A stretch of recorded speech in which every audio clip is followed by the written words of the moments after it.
Hello everyone. For the past 8 years, I have managed distributed teams of over 100 freelancers located in over 30 different countries. My name is Jason Martin, and I am a managing partner of the software development company AppEvolve and a partner of GigOS Consultants.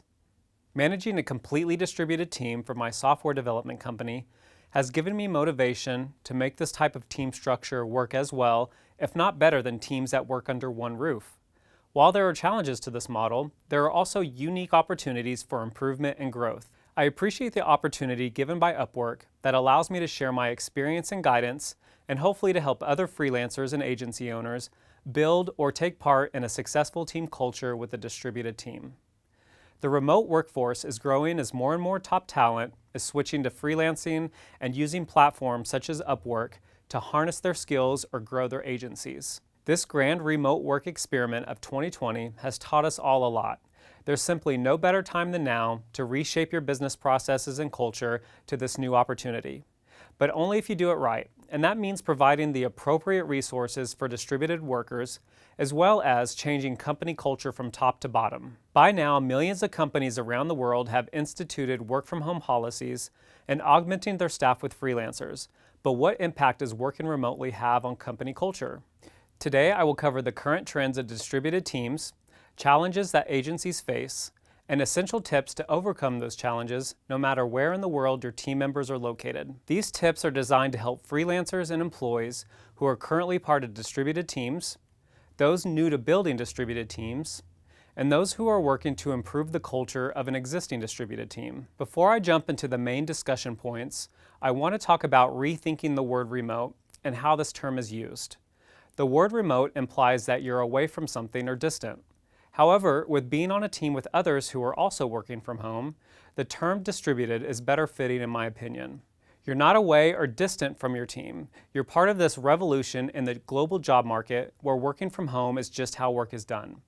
So throughout this talk, when I reference the word distributed, I'm also using it as a replacement for the word remote. The stigma that used to be associated with working from home has evaporated in recent years and especially accelerated in 2020. The traditional business model once suggested that in order for employees to be productive, they needed to be in-house. Research from multiple data sources has since challenged this perspective and instead concluded that people working from home are actually more likely to be productive and happy compared to those working in office. Moving forward, many experts would agree that the distributed team model is here to stay. According to the annual Future Workplace Report that Upwork releases, studies show that by 2028, 73% of all departments will have remote workers.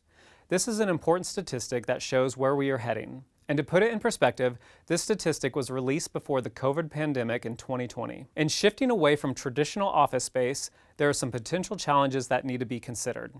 Awareness of these challenges allows managers to target each potential problem clearly and strategically. The first topic I'm going to highlight is isolation. Feeling isolated from the team is one of the most common challenges to overcome when members are working from different locations. Having an in-house team with siloed departments still allows people from different teams to interact with each other, but with distributed teams, this element gets stripped away. The next challenge is communication. With a distributed team, you can't gather in a room, so you have to communicate more intentionally and thoughtfully. And it's hard work. If an organized communication routine isn't in place, it makes it easy for your people to feel siloed on certain projects or tasks. Having a communication schedule that involves the entire distributed team, as well as opportunities for individual communication, helps motivate team members and makes them feel like they are part of the bigger picture. Next is setting boundaries. If you don't try to understand the personal working boundaries of your team members, it can make them feel uncomfortable and also stifle your workplace atmosphere. Companies should be mindful of how they program work. This includes a model for scheduling calls, sending messages, and setting video call expectations. And the last challenge I'm going to cover is trust. There are still a lot of managers who feel they need to monitor their team closely with tracking software. Not only has this proven to be invasive, but academic research shows that it may also be counterproductive, echoing what remote work advocates say is common sense. Tracking employees through their computers, especially in an indiscriminate way, risks creating new distractions, sinking employee morale, and increasing turnover. Through a strong team culture based on collaboration, trust, and communication, You can enact company policies that foster a productive workplace without falling into these common pitfalls of distributed work.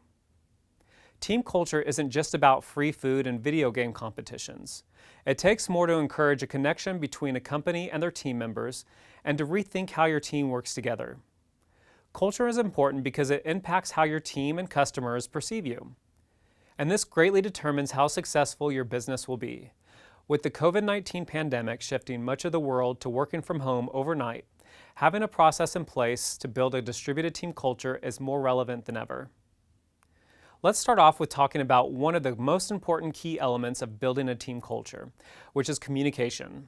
There are typically several areas within the business where you can improve communication and platforms that will help you do so. Today, Slack is the gold standard for distributed team communication, and rightfully so. It's a great communication organization tool that has many advanced functionalities, such as building automated workflows and creating groups that can help structure a communication schedule for your team. For example, we have a channel for all of our team members who are looking for advice and feedback on specific problems. That way our team members never feel alone when working out a problem. It also ensures that any challenges can be discussed internally before our members feel they need to go out and find the answer elsewhere. It could also be fun to have informal channels for discussions about specific interest. For example, during our team meetings, we learned a lot of people were into gaming, so we created a channel specifically for this hobby. Having these informal team channels can help with keeping the team engaged and help keep business communication free of off-topic banter, while still allowing for side conversations that build trust and centered around shared hobbies or interests.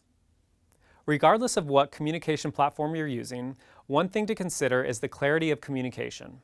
Don't forget that sarcasm, emojis, or vague remarks can easily be misinterpreted when they're not accompanied by body language and facial expressions that we rely on in person.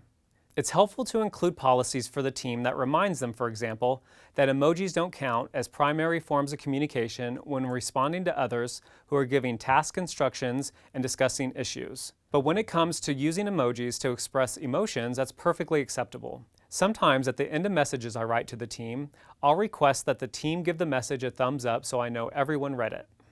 There are two types of group meetings that are essential for nurturing this team culture. This includes the occasional mandatory meeting with video on and also optional informal group meetings. I found that having a minimum of 2 mandatory annual team meetings is a good balance. One we do using Zoom, and for the other we get together in person. Or if that's not an option, having 2 virtual meetings is great. It's a special feeling when you see the team members coming together who have bonded over projects or interests. For example, in 2019, we had a team meetup in Nepal, which included fun team building activities like taking a small plane around Mount Everest and cooking classes. My favorite part of in-person meetings is visiting new places in the world and sharing that experience with the team. The more you communicate with the team, the better the ideas you'll have when planning. Team meetings that are not in person can be equally as fun and creative. Just to paint a picture of a recent team meeting we had, I sent out branded packages to all team members around the world that included swag, snacks, and a cocktail mixer. We had music playing in the background, gave a toast, and everyone went round robin on the mic to talk about things we didn't know about them. We used this opportunity to squeeze in some of the company's accomplishments and get realigned with our vision, but overall we saw it as more of a virtual team building exercise. A lot of the team members found common ground in different types of interests. We also decided it would be fun to have a collaborative Spotify playlist for work and future virtual meetings.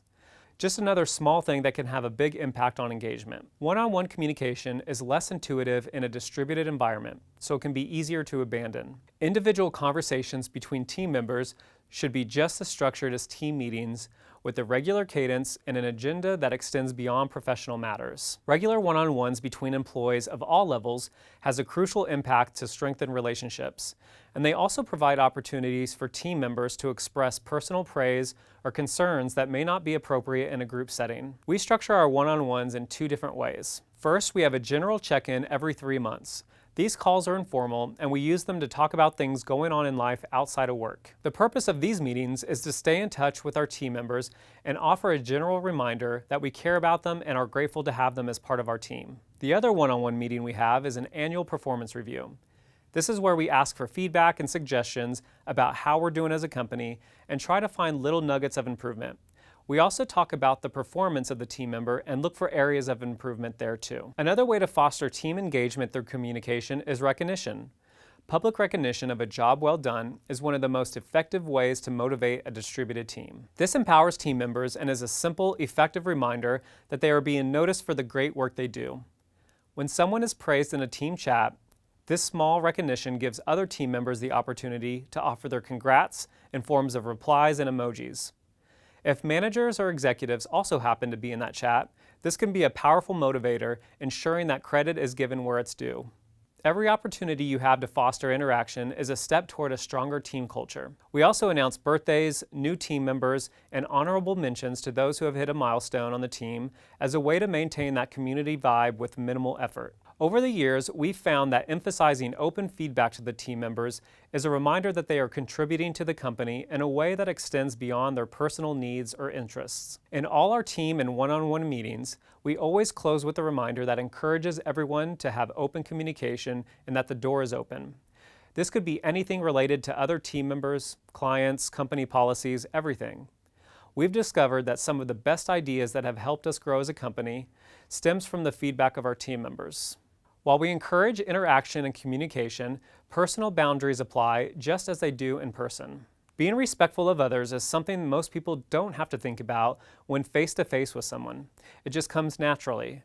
However, in a virtual setting, it takes a lot more mindfulness. Because Slack produces that always-on expectation, a lot of people feel they need to reply quickly to their managers, no matter what time of day it is. It could even cause some unease if a team member sees a message on the weekend from work. It's very easy to send a message to someone, even in the evening or weekend, if it's on your mind and you don't want to forget. This is where scheduling messages comes in handy. In Slack, you can download tools to schedule messages in advance. That way, if you have a thought on a Friday evening, you can queue it up for Monday morning. When we first onboard a new team member, we like to understand how their day flows and learn more about their boundaries. For example, some people need time to prepare for meetings in advance and don't like back-to-back calls. Others don't like turning on their video during client calls or get anxiety in meetings with multiple people. 30 to 40% of people are introverts, so it's good practice to treat everyone as if they could potentially be uncomfortable in a large group setting. A sign of a good manager is someone who can tap into and unlock a person's potential by not putting people in uncomfortable situations. Having a company model for how you schedule your calls and meetings is essential for having a distributed team.